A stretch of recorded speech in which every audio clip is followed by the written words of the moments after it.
महाविकास आघाडी आणि इंडिया यांच्या वतीनं ही विराट सभा आज इथे होत आहे। आपल्या आघाडीतल्या सर्व पक्षांचे झेंडे इथे फडकत आहेत। सगळेच पक्ष आहेत। नरेंद्र मोदी देशाचे पंतप्रधान म्हणजे कार्यवाहक पंतप्रधान किंवा आता 4 जून नंतर जे भूतपूर्व पंतप्रधान होणार आहेत,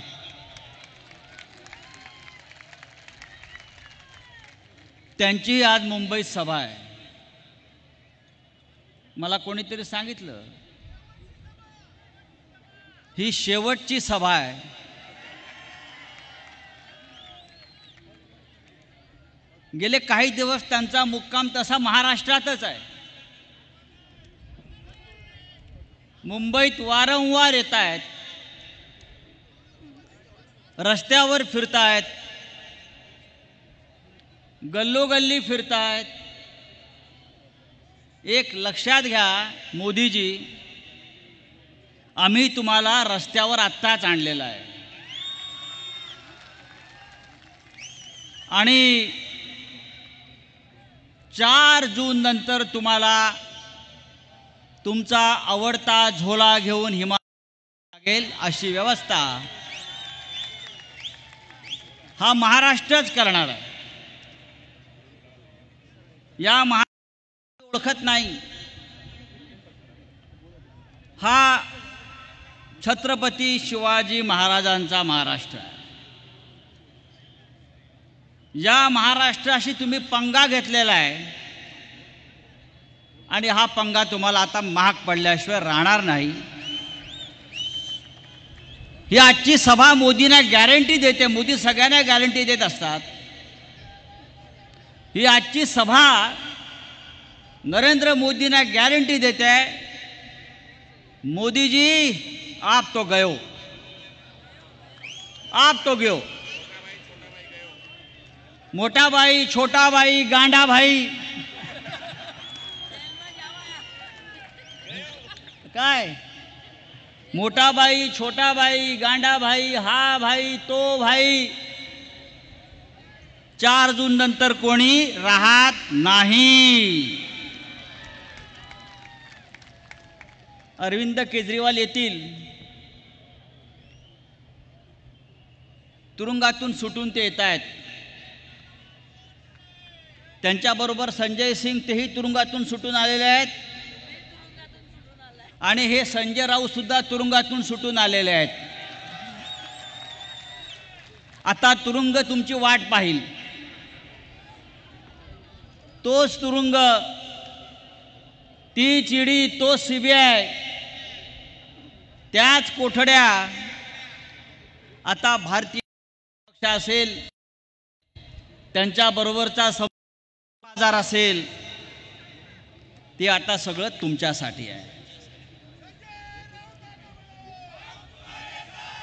भारत पक्ष हा एक चोर बाजार आहे, चोर बाजार। आणि त्या चोर बाजारामध्ये फक्त चोरीचा माल मिळतो। हमारे मुंबई में भी एक चोर बाजार है, आपको मालूम होगा। आपल्या मुंबईमध्ये एक चोर बाजार आहे। त्या भेंडी बाजारच्या पुढे अख्ख्या देशातले चोरलेला माल तिथे विकत मिळतो चकचकीत करून। तसा नरेंद्र मोदी आणि अमित शहानं इथे एक चोर बाजार निर्माण केलेला आहे। मी नरेंद्र मोदींच्या भाषणाची खरं म्हणजे आज आम्ही वाट पाहत होतो, पण अद्याप नरेंद्र मोदी शिवाजी पार्कला पोचलेले नाहीत। मी असंच ऐकलंय की नरेंद्र मोदी शिवतीर्थावर जाऊन हृदय सम्राट बाळासाहेब ठाकरे यांच्या स्मृतीस्थळाला जाऊन वंदन करणार आहेत। मोदीजी हे करू नका, बाळासाहेब ठाकरेंच्या आत्म्याला यातना होतील।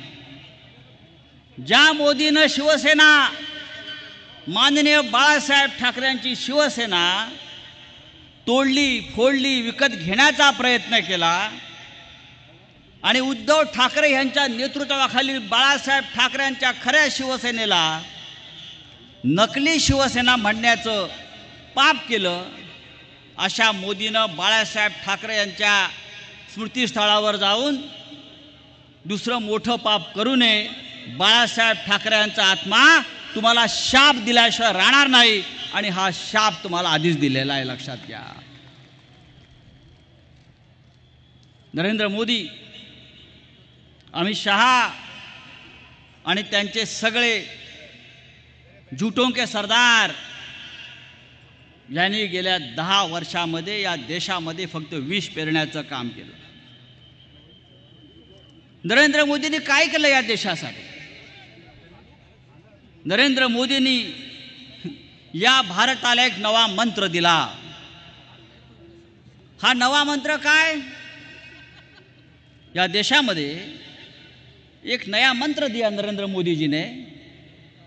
काम धंधा मंदम मंदी प्रचंडम जिंदगी झंडम फिर भी घमेंडम. फिर भी घमंडम. 4 जून के बाद ये घमंड हम उतार देंगे मोदी जी. अब आपकी घमंड नहीं चलेगी.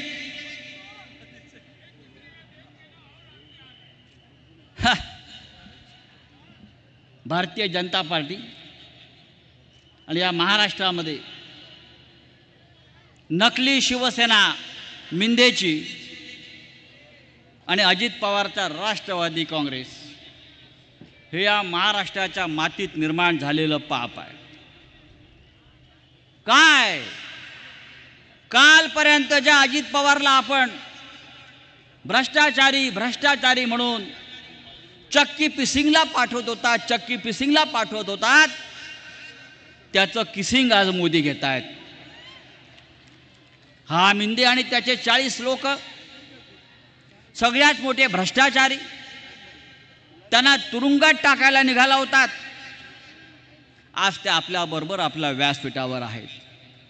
मी नरेंद्र मोदींना विचारू इच्छितो, या देशामध्ये आपण भ्रष्टाचार मुक्त भारत करायला निघाला होतात.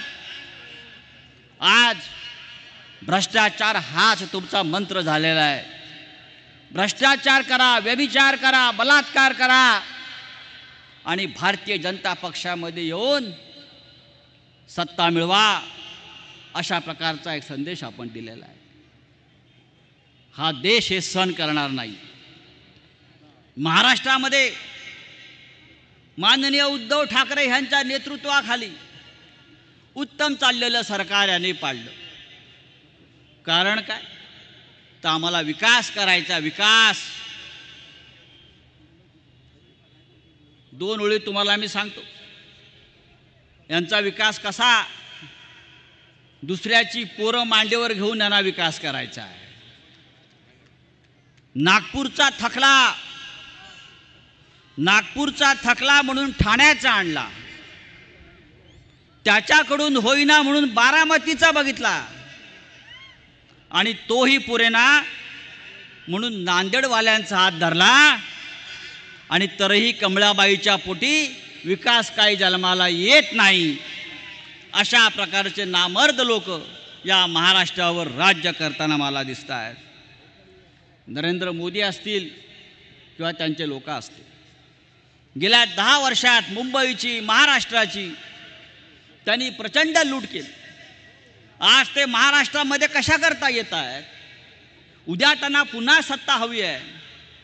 उद्या त्यांना पुन्हा इथे महाराष्ट्र लुटायचं आहे आणि उद्या त्यांना पुन्हा एकदा महाराष्ट्रावर घाव घालायचे आहेत, मुंबई तोडायची आहे. यासाठी त्यांना वारंवार महाराष्ट्रात यावं लागतं आहे की भविष्यामध्ये त्यांचं महाराष्ट्र खतम करण्याचे त्यांचं जे स्वप्न आहे ते फार भयंकर पद्धतीने त्यांना कृतीमध्ये उतरवायचं आहे. मित्रांनो, आपण सगळ्यांनी अत्यंत सावधपणे या वेळेला मतदान करायचं. महाविकास आघाडीमध्ये काँग्रेससारखा पक्ष असेल ज्याचं नेतृत्व राहुल गांधी करतात, राष्ट्रवादी काँग्रेस पक्ष ज्याचं नेतृत्व माननीय शरद पवार साहेब करतात, आणि शिवसेनेचं नेतृत्व माननीय उद्धव ठाकरे साहेब करतायत. या तिघांनी मिळून या महाराष्ट्रात आणि देशामध्ये नरेंद्र मोदी समोर एक भयंकर असं मोठं आव्हान उभं केलेलं आहे. आणि नरेंद्र मोदी कोणत्याही परिस्थितीमध्ये 4 जून नंतर पंतप्रधान होत नाही अशा प्रकारचा आत्मविश्वास या देशामध्ये लोकात निर्माण केलेला आहे. आज महाराष्ट्रात जिथे जिथे नरेंद्र मोदी जातील तिथे तिथे शेतकरी त्यांना प्रश्न विचारतोय, कष्टकरी त्यांना प्रश्न विचारतोय. म्हणून नरेंद्र मोदींनी आता हिंदू मुसलमान, भारत पाकिस्तान हा त्यांचा आवडीचा खेळ सुरू केलेला आहे. त्याच्यामध्ये आपण पडता कामा नये. आपण शांतपणे पुढल्या 72 तासाच्या जो आपल्याला निवडणुकीचा कालखंड आहे, उद्या प्रचार संपतोय आणि आपल्याला निवडणुकीला सामोरं जायचं आहे. या देशातली ही निवडणूक ऐतिहासिक आहे. डॉक्टर बाबासाहेब आंबेडकर जे या महाराष्ट्राचे सुपुत्र, ज्यांनी अत्यंत गरिबीतून संघर्ष करून शिकून या देशाच्या घटनाकार म्हणून ज्यांना प्रतिष्ठा प्राप्त झाली, त्या डॉक्टर बाबासाहेब आंबेडकरांची घटना, राज्यघटना, संविधान हे खतम करून यांना 400 जागा निवडून आणून आंबेडकरांची घटना खतम करायची आहे. पण आपण कोणत्याही परिस्थितीत ते होऊ देता कामा नये. आणि विशेषतः महाराष्ट्रावर ही जबाबदारी जास्त आहे. उत्तर प्रदेश नंतर सगळ्यात मोठं राज्य, 48 लोकसभेचे खासदार निवडून देणारं राज्य म्हणजे महाराष्ट्र आहे. आणि आज संपूर्ण देश या महाराष्ट्राकडे अपेक्षेनं पाहतो आहे. आणि मला खात्री आहे की या 48 पैकी किमान 40 जागा महाविकास आघाडी जिंकते आहे आणि नरेंद्र मोदीचं जुलमी शासन हे उलथवून टाकते आहे. ही अशी भूमिका या महाराष्ट्रानं घेतलेली आहे. नरेंद्र मोदी आपल्या वयाची सप्टेंबर महिन्यात पूर्ण करतायत. आता आपली वेळ आहे वृद्धाश्रमात जाण्याची. या महाराष्ट्रामध्ये उत्तम वृद्धाश्रम आम्ही निर्माण केलेले आहेत. आम्ही आपल्याला त्या वृद्धाश्रमात पाठवल्याशिवाय राहणार नाही.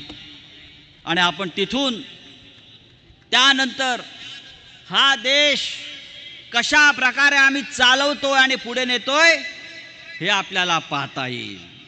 गेले 70 वर्ष या देशावर काँग्रेस पक्षानं राज्य केलं.